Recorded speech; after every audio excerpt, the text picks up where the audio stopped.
solve some more examples of Fourier transform.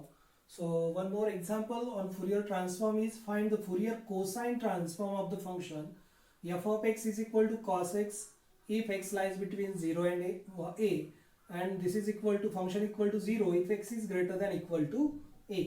म्हणजे काय आहे एक्झॅक्टली पहा आपला 0 आहे या ठिकाणी a असेल.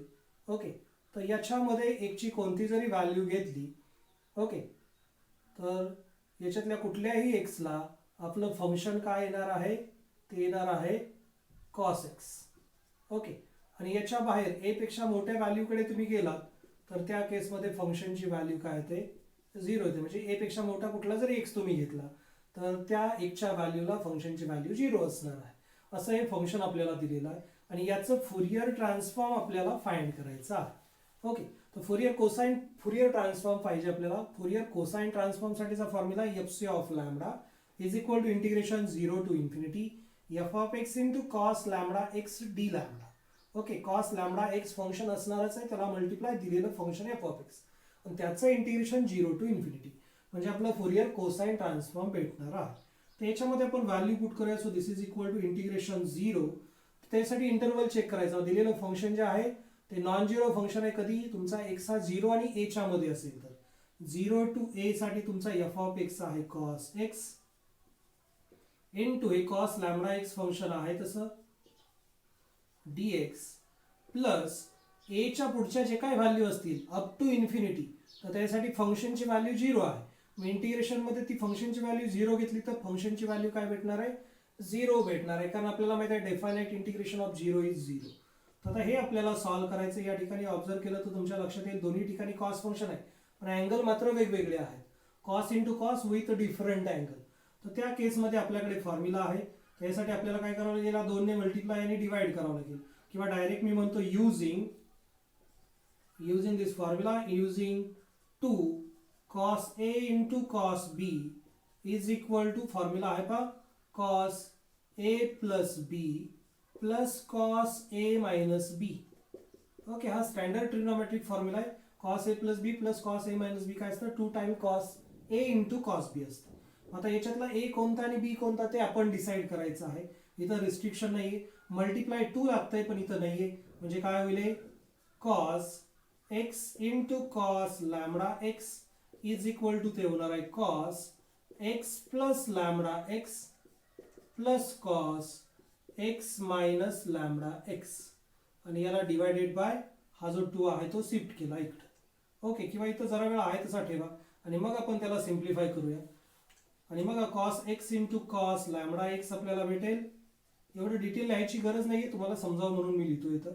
तर ते होणार आहे cos इंटू ब्रॅकेट या दोघांमध्ये x आहे तो मी कॉमन घेतो इंटू x, हे टोटल अँगलला आहे पहा, plus cos of 1 minus lambda into x and whole divided by हा शिफ्ट केलेला 2 इकडं राईट साईडला टोटलला डिवाइड होईल. कॉस एक्स कॉस लॅम्बडा एक्सच्या ऐवजी आपल्याला काय रिप्लेस करावं लागेल, हे रिप्लेस करावं लागेल आणि मग आपलं इंटिग्रेशन होईल पहा. Integration 0 to a cos x into cos lambda x, त्याच्या ऐवजी येणार आहे cos of 1 plus lambda into x plus cos of 1 minus lambda into x divided by 2 into d lambda.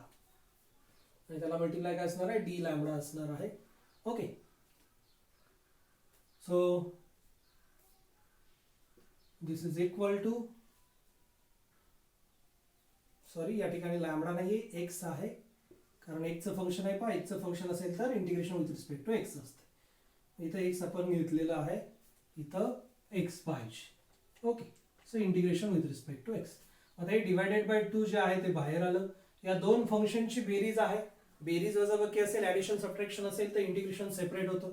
So integration become integration of cos integration with respect to x. So this 1 plus lambda is constant. So integration become sine of 1 plus lambda into x divided by coefficient of x which is constant 1 plus lambda. Then this plus sign as it is, integration of cos is sine 1 minus lambda into x divided by this constant 1 minus lambda, limit from 0 to a. And now replace limit, we get 1 upon 2 into bracket sine of 1 plus lambda into a divided by 1 plus lambda plus sine of 1 minus lambda into a divided by 1 minus lambda minus replace now x by lower limit 0. x च्या ऐवजी lower limit 0 replace करा. Sign 0 येईल, sine 0 0 असतो, इथं पण sine 0 येईल, sine 0 is again 0. So in that way we get sine 0 is 0. So finally we get 1 upon 2 into bracket sine of 1 plus lambda into a divided by 1 plus lambda plus sine of 1 minus lambda into a divided by 1 minus lambda. So this is Fourier cosine transform of given function. या ठिकाणी कोसाइनचा formula use केला आणि आलेलं integration solve करण्यासाठी trigonometric फॉर्म्युलेची मदत घेतलेली आहे. 2 cos a cos b become cos a plus b plus cos a minus b आणि इझिली आपल्याला इंटिग्रेशन मिळालेलं आहे. आणि या ठिकाणी फक्त फुरियर कोसाइन ट्रान्सफॉर्मच विचारलेला आहे, इंटिग्रल रिप्रेझेंटेशन विचारलेलं नाही. ट्रान्सफॉर्म विचारलंय, ट्रान्सफॉर्म फाइंड केलं. इंटिग्रल रिप्रेझेंटेशन विचारलं असतं तर ही आलेली एफ सी ऑफ लॅम्बडाची व्हॅल्यू आपण इनव्हर्स कोसाइनच्या फॉर्म्युल्यामध्ये पुट केली असते. ओके, तर एकदा पाहून घ्या. Our next example for Fourier transform is to find Fourier sine transform of the function f of x, which is equal to x square if x lies between 0 and 1 and function is 0 if x is greater than 1. So first write down given function as it is and then write Fourier sine transform. Formula for Fourier sine transform become fs of lambda is equal to integration 0 to infinity f of x sin lambda x dx. f of x असणारच आहे, sin lambda x असणारच आहे. त्याचे integration with respect to x घ्यायचं आहे, limit from 0 to infinity. So here value of function is x square. Sorry, value of function is x square if x is lies between 0 and 1. So limit from 0 to 1 fx is x square into this sine function as it is sin lambda x dx plus for x greater than 1 up to infinity value of function is 0. And definite integration of 0 is 0 since integration a to b 0 dx which is equal to 0. And now this is not an integrable function, so in that case here is a product of two different functions, so we can apply UV rule or Leibniz theorem. So here I will apply Leibniz theorem. So Leibniz theorem become integration u into v dx is equal to u v1 minus u dash v2 plus u double dash v3 minus and so on. Okay, हा आहे Leibniz theorem इंटिग्रेशनचा. तो कधी use करायचा? याच्यातलं एक function u जे function आहे त्याचा derivative एका पर्टिक्युलर स्टेजला जर व्हॅनिश होत असेल, व्हॅनिश होणे म्हणजे काय, झिरो येणे, झिरो येत असेल तर त्या केसमध्ये आपण लिबनिझ थिअरम अप्लाय करू शकतो. आपल्याला माहित आहे एकचा थर्ड डेरिव्हेटिव्ह झिरो येतो म्हणजे व्हॅनिश होतो. हे जे फंक्शन आहे एक्स स्क्वेअर ते असणार आहे u आणि साइन लॅम्बडा एक्स आहे ते असणार आहे फी. कशावरून चूज केलं तर ते चूज केलं लिएट वरून. ओके, ते कशावरून चूज केलेलं आहे, लिएट वरून आपण चूज केलेलं आहे.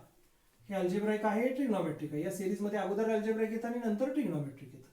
and therefore f of lambda using this formula, this u means x square as it is into phi1. phi1 means integration of sin x, sin lambda x. sin lambda x integration असते minus cos lambda x divided by x चा coefficient lambda जो की constant आहे. आता continuously काय करायचंय, पहिल्याचा derivative घ्यायचा आहे, दुसऱ्याचं इंटिग्रेशन घ्यायचंय. सफिक्सला 1 2 3 म्हणजे इंटिग्रेशन. u चा derivative u dash, u double dash, u triple dash and so on. Fee चे इंटिग्रेशन पहिल्या टर्म मध्ये v1, दुसऱ्या टर्म मध्ये v2, v2 म्हणजे काय, v1 चे integration, then v3, v4 and so on.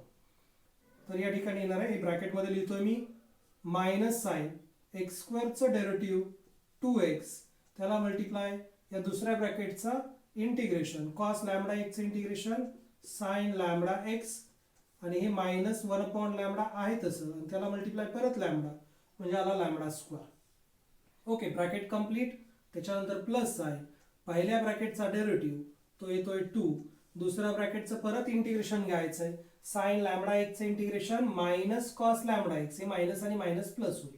So cos lambda x divided by lambda, आणि हा लॅमडा स्क्वेअर कॉन्स्टंट आहे तसा, म्हणजे लॅमडा इंटू लॅमडा स्क्वेअर झालं लॅमडा क्यूब. ओके, तर थोडं ऑब्झर्व केलं तर आपण इझिली हे लिहू शकतोय. पहा, पहिला यू आहे तसा, फीचं इंटिग्रेशन, पुढे जाऊन काय करायचं आहे, अल्टरनेटिंग प्लस मायनस द्यायचं, minus plus and so on. पहिल्या ब्रॅकेटचा डेरिव्हेटिव्ह घ्यायचा आहे, एक्स स्क्वेअरचा डेरिव्हेटिव्ह 2x, 2x चा डेरिव्हेटिव्ह 2. ओके, त्याच्या पुढे डेरिव्हेटिव्ह घेतला तर काय येणार आहे, 0 येणार, त्याच्यामुळे आपण ते लिहिलं नाही. हा जो ब्रॅकेट आहे दुसरा, तर त्याचं परत इंटिग्रेशन घ्यायचं. इथं जो ब्रॅकेट आला त्याचं परत इंटिग्रेशन घ्यायचं आहे. या पद्धतीने प्रोसीड करायचं आहे. पहा, 0 to 1, आणि इथं कॉन्स्टंट लॅमडा आलेला आहे. पण डिनॉमिनेटरला इंटिग्रेशन घेतल्यानंतर इथं काय येणार आहे, lambda square, lambda cube, lambda raise to 4 and so on.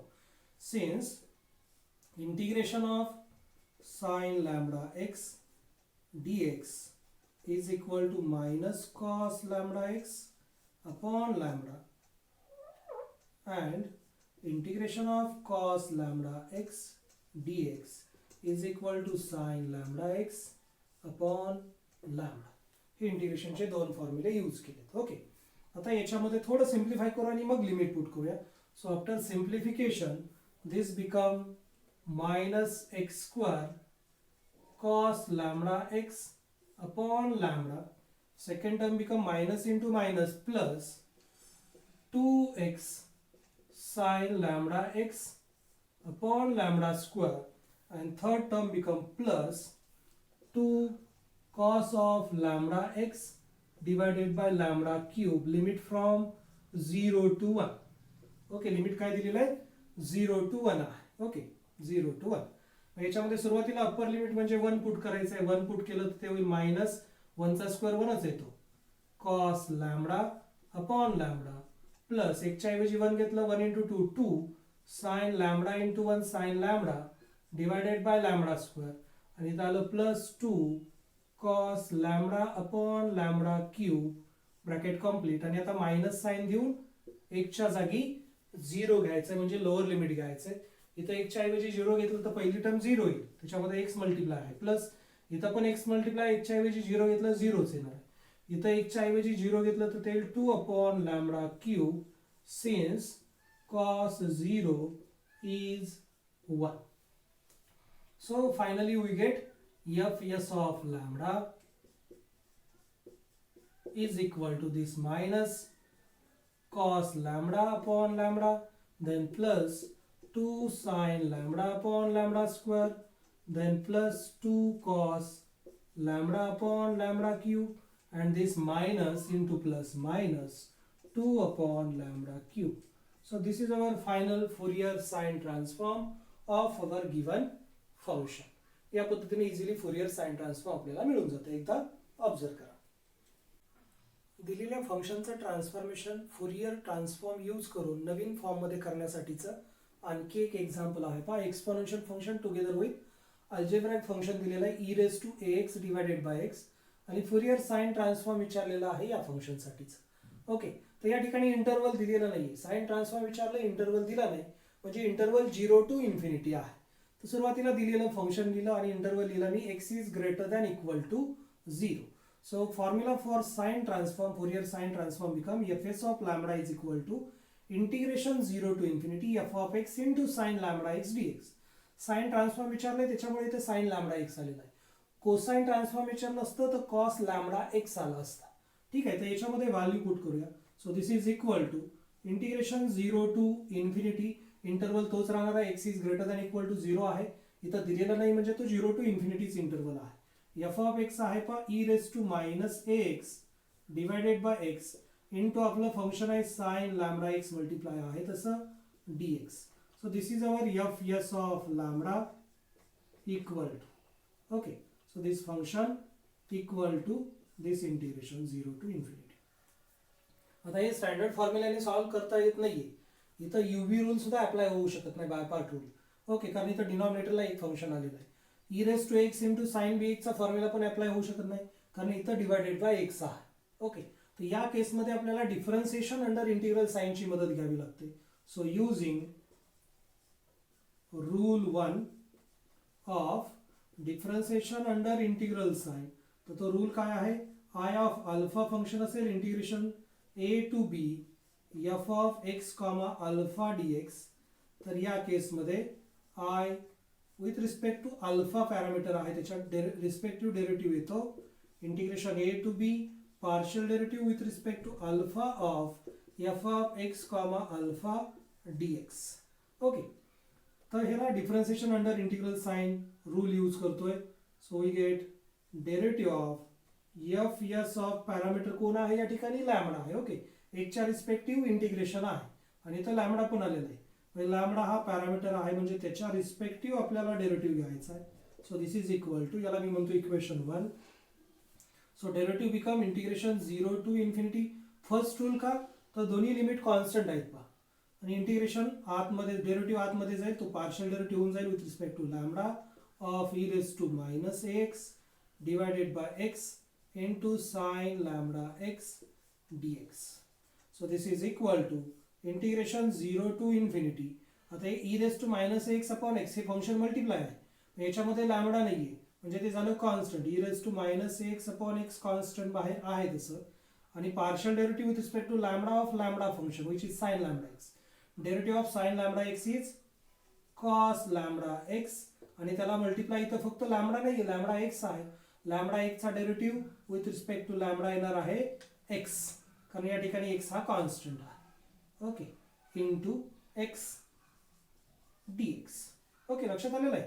Partial derivative with respect to lambda आहे, साइन लॅमडा एक्स चा डेरिव्हेटिव्ह कॉस लॅमडा एक्स आणि त्याला मल्टिप्लाय इथं फक्त लॅमडा नाहीये, लॅमडा एक्स आहे.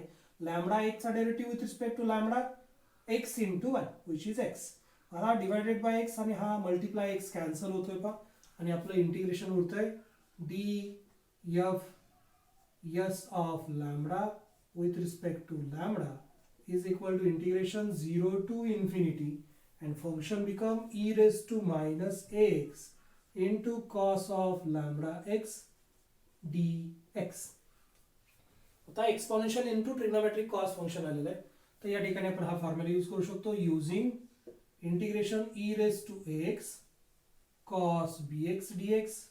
So this is equal to e raised to x upon a square plus b square into bracket a cos bx plus b sin bx.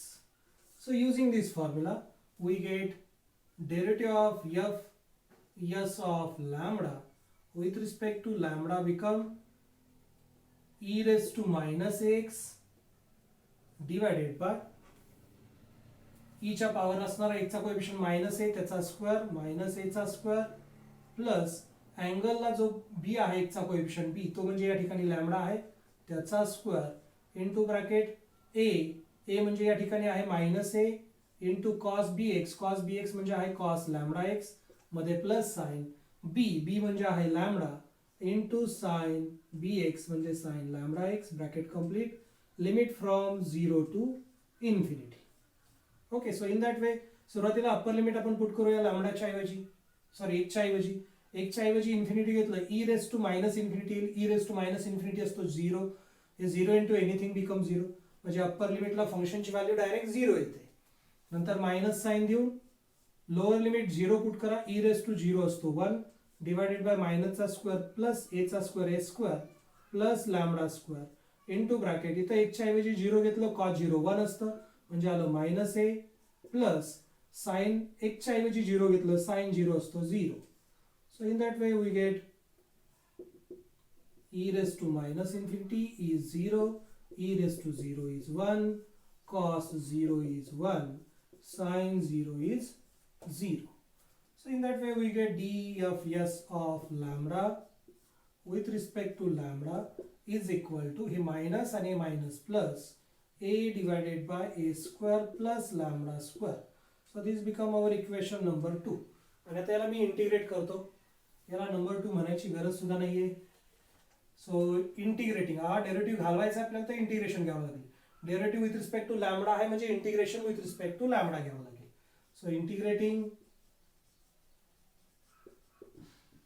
with respect to lambda, तो या साइडला येईल integration d lambda of f s of lambda d lambda is equal to a constant बाहेर integration d lambda divided by a square plus lambda square. हे integration आणि derivative cancel होईल, इथं उरेल f S of lambda is equal to a as it is into 1 upon a square plus lambda square. त्याचं integration येतं पहा 1 upon A हा constant आहे आणि लॅम्बडा हा व्हेरिएबल आहे, त्याला 1 upon A tan inverse lambda upon A plus constant of integral C since integration dx upon x square plus A square is equal to 1 upon A into tan inverse x upon A. हा standard formula आहे, तो use केलेला आहे. इथं हा एला ए cancel होतोय आणि मग आपलं फंक्शन उरतंय पहा f S of lambda is equal to tan inverse lambda upon A plus constant c. हे झालं आपलं इक्वेशन 2. पण आपल्याला कॉन्स्टंट नकोय आपल्याला, कारण आपलं इंटिग्रल आहे ते डेफिनेट इंटिग्रल आहे. ओके, तर त्या कॉन्स्टंटची व्हॅल्यू फाइंड करण्यासाठी आपल्याला पॅरामीटर लॅम्बडाची व्हॅल्यू चूज करावी लागते. आणि ती चूज करताना काय काळजी घ्यायची, ती लॅम्बडाची व्हॅल्यू अशी चूज करायची की या इंटिग्रेशन 1 मध्ये ती पुट केल्यानंतर हे इंटिग्रेशन इझिली सॉल्व्ह झालं पाहिजे. तर शक्यतो ती व्हॅल्यू 0 आपण चूज करतो सुरुवातीला आणि नंतर विचार करतो दुसरी कुठली घ्यायची का, पाय घ्यायची का 1 घ्यायची का -1 घ्यायची. तर सुरुवातीला 0 घेतलं लॅम्बडाच्या ऐवजी तर साइन 0 येते, साइन 0 हा 0 असतो आणि 0चं डेफिनेट इंटिग्रेशन 0 असतं, म्हणजे इझिली सॉल्व्ह होत आहे. So put lambda is equal to 0 in equation 1 and 2. Therefore, fs of lambda, so fs of 0 is equal to integration 0 to infinity 0 dx, which is equal to 0, and fs of 0 is equal to tan inverse 0 plus c. So we get fs of 0 is equal to c. आणि fs of 0 ची value काय आलेली आहे, 0 आलेली आहे. So this implies c is equal to 0 and therefore fs of lambda, ती 0 आलेली value याच्यामध्ये पुट करा. tan inverse lambda upon a is our required Fourier sine transform. हे आपलं रिक्वायर्ड फुरियर साइन ट्रान्सफॉर्म आहे. डिफरन्शिएशन अंडर इंटिग्रल साइन मध्ये आपण हे सगळं बघितलेलं, तरी सुद्धा परत एकदा हे रिपीट करतो पहा. fs ऑफ लॅम्बडा आलेला, याचं इंटिग्रेशन घेतल्यानंतर tan inverse lambda upon a plus c. आता या ठिकाणी आपल्याला कॉन्स्टंट सी नकोय, कारण हे इंटिग्रेशन जे आहे ते डेफायनाइट आहे. ओके, तर तो कॉन्स्टंट सी फाइंड करण्यासाठी लॅम्बडा चूज करायचा आहे.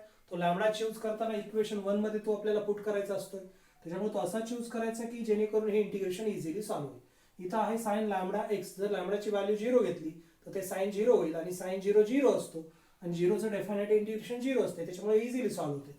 याच्यामध्ये लॅम्बडाच्या ऐवजी 0 पुट केलं, त्याला fs of 0 is equal to integration 0 dx which is equal to 0. आणि याच्यात पण आपण लॅम्बडाच्या ऐवजी 0 पुट केलं, त्याला tan इनवर्स 0 प्लस c, म्हणजे याला fs of 0 is equal to tan inverse 0 0 असतो प्लस c आहे तसा. पण इथं fs ऑफ 0 ची व्हॅल्यू 0 आलेली, ती इथं पुट केली म्हणजे c आला 0. ती व्हॅल्यू इक्वेशन 2 मध्ये पुट केली, fs ऑफ लॅम्बडा आला tan inverse lambda upon a. Okay, तर या पद्धतीने इझिली आपण फुरियर ट्रान्सफॉर्मची एक्झाम्पल सॉल्व्ह करू शकतो. याची आणखी काही एक्झाम्पल तुम्ही घरी सॉल्व्ह करायचे आहे, जेणेकरून हा कन्सेप्ट तुमचा एकदम परफेक्ट होऊन जाईल. Okay, thank you.